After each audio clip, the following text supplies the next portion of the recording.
जय श्री राधे दोस्तों, आपके अपने YouTube चैनल शंभू की लाडली में बहुत बहुत स्वागत है। जय माता लक्ष्मी। तो आज हम लेकर आए हैं 5 दिसंबर शुक्रवार के पावन दिन पर माता लक्ष्मी की वह दिव्य और प्रेरणादायक कथा।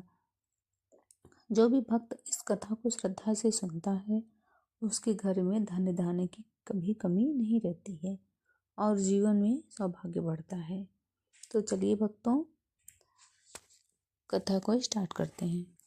तो सबसे पहले जानते हैं शुक्रवार के व्रत की पूजा विधि और उसका महत्व। शुक्रवार का दिन जो है माता लक्ष्मी का और भगवान विष्णु को समर्पित है। शुक्रवार का दिन माता लक्ष्मी और भगवान विष्णु का दिन माना जाता है। इस दिन सफ़ेद या लाल पुष्प, कुमकुम, चावल, धूप, दीप, फल, खीर या सेवई मिश्री से पूजा की जाती है।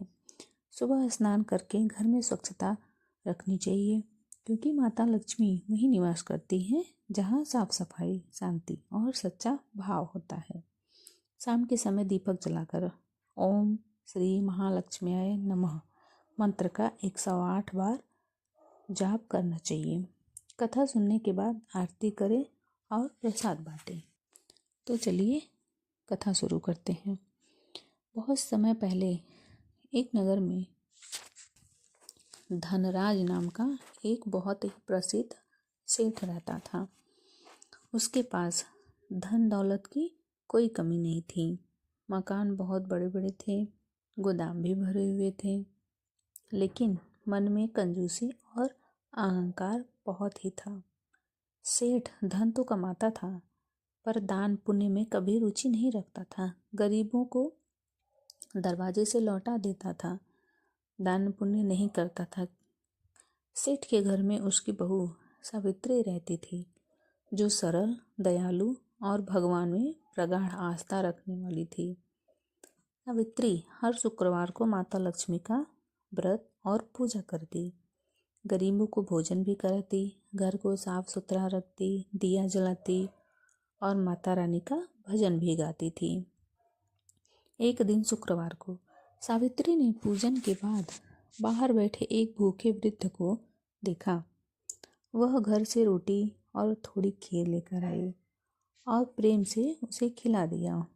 तभी सेठ वहां पर आ पहुंचा और क्रोधित होकर बोला, तुम घर का अनाज यूं बाहर बांट देती हो, इसी से धन कम होता है। तब सावित्री ने शांत स्वर में कहा, बाबूजी, दान करने से धन घटता नहीं, बढ़ता है। पर सेठ नहीं माना और आज्ञा दी कि आगे से बिना पूछे किसी को भोजन न दे और न ही किसी को कोई भी वस्तु दान करें। उसी रात सेठ को एक स्वप्न दिखा। एक अत्यंत तेजस्वी देवी उनके सामने प्रकट हुई।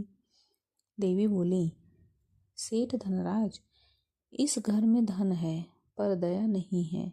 मैं लक्ष्मी हूँ। जहाँ करुणा, शुद्धि और भक्ति भाव हो वहीं मेरा वास होता है। तुम्हारी संपत्ति इसलिए स्थिर नहीं रहती क्योंकि तुम दान नहीं करते। तुम्हारी बहू के कारण अब तक तुम्हारे घर में मेरी कृपा बनी है।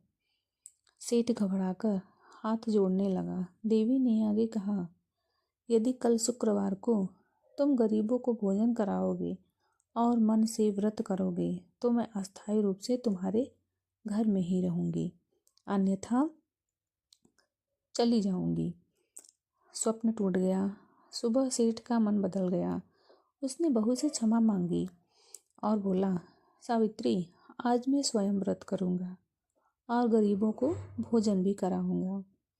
बहू ने प्रसन्न होकर पूरा घर साफ करवाया, सुंदर रंगोली सजाई, दीप भी जलाए और माता लक्ष्मी की पूजा आरंभ की। सेठ ने पहली बार निस्वार्थ भाव से गरीबों को भोजन कराया। दरवाजे पर एक वृद्ध महिला आई।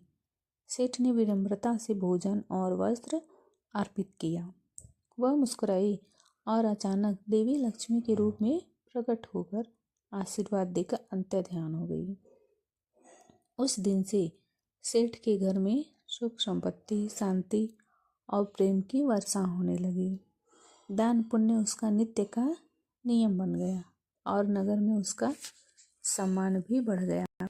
तो दोस्तों, इस कथा से हमें यह संदेश मिलता है कि माता लक्ष्मी वहीं निवास करती हैं जहाँ शुद्ध मन, दान, सेवा, विनम्रता और प्रेम होता है।